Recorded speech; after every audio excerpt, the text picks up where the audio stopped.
छत्तीसगढ़ के धमधा क्षेत्र में इन दिनों आवारा कुत्तों का आतंक बढ़ता जा रहा है। हालात ऐसे बन गए हैं कि बच्चे, महिलाएं और बुजुर्ग तक कुत्तों के हमले के शिकार हो रही हैं।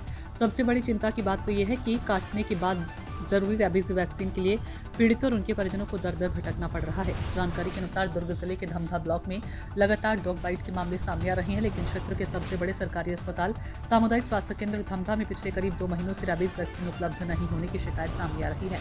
वैक्सीन के लिए मजबूरी में निजी मेडिकल का सहारा। स्थानीय लोगों का आरोप है कि सरकारी अस्पताल में वैक्सीन नहीं मिलने के कारण उन्हें मजबूरी में निजी मेडिकल स्टोर से इंजेक्शन खरीदना पड़ रहा है। परिजनों का कहना है कि जो वैक्सीन सामान्य करीब 300 रुपए में मिलती है, उसे कुछ निजी मेडिकल दुकानों में 700 से 800 रुपए तक में बेचा जा रहा है। आर्थिक रूप से कमजोर परिवारों के लिए स्थिति और भी मुश्किल बनती जा रही है।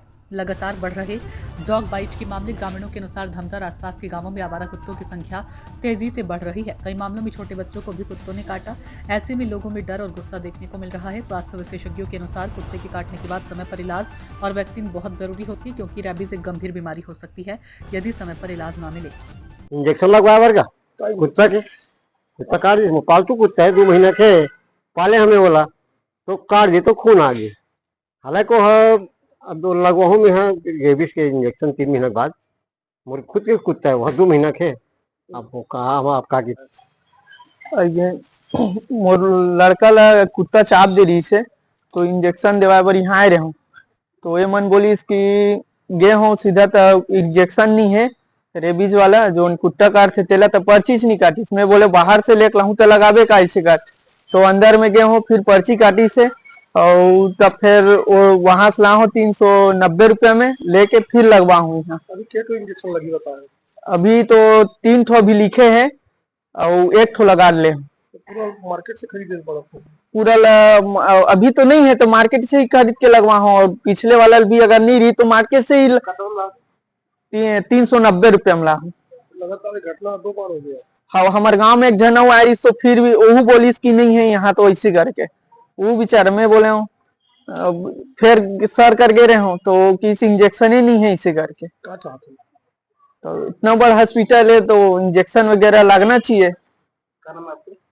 देव कुमार सिन्हा।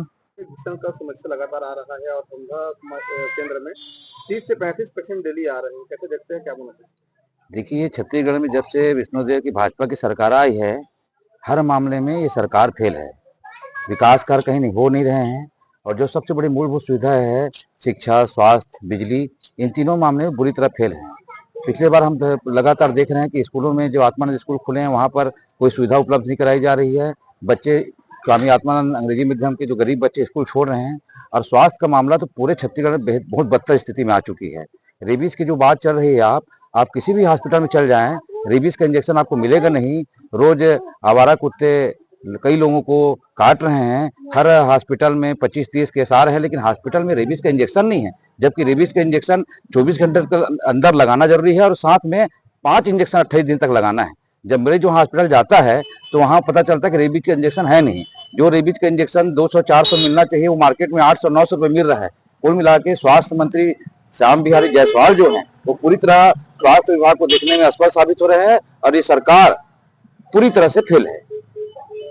एआरवी का जहाँ तक सवाल है, हमको एआरवी का जो मेडिसिन है सीजीएमएससी से सप्लाई होता है और अभी कुछ समय से थोड़ा सा दिक्कत जा रही है वहाँ से आने में। और उसके बावजूद हम लोग कोशिश कर रहे हैं कि कहीं किसी प्रकार की कमी ना हो। हमारे पास जो सीएचसी में आता है तो वो पूरे ब्लॉक में बढ़ता है। हमारे पास 4 सीएचसी हैं, उसके अंडर में बहुत से पीएचसी और सब सेंटर्स हैं। सब जगह वो एआरवी की दवाइयाँ बढ़ती हैं। अभी कुछ समय से सप्लाई में थोड़ी सी दिक्कत है, लेकिन जैसे एनओसी मिल जाता है हमको, वैसे आज ही में मिलने वाला है एनओसी, आज ही कल में।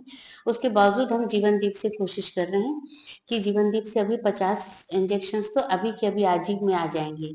तो कुछ तो अभी इमरजेंसी में बढ़ ही जाएंगे और भविष्य में आशा करती हूँ कि इसकी बिल्कुल भी दिक्कत नहीं जाएगी पब्लिक को। वर्तमान में धमधा ब्लॉक में है, जो ही समाज केंद्र अपना परिणाम है, जहाँ लगातार पेशेंट पहुंच रहे हैं, उनको बाहर से लेकर आना होगा।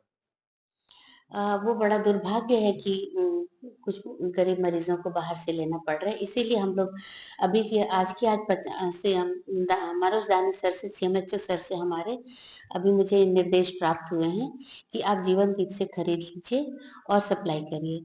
तो उसके लिए मैंने जीवनदीप से बोल दिया है, तो आज ही आ जाएगा। 50 इंजेक्शन मिनिमम तो आ ही जाएगा और भविष्य में कोशिश करेंगे कि हम 100, 200, 300 मंगा सकें। तो वैसा कुछ दिक्कत किसी बच्चे को या किसी भी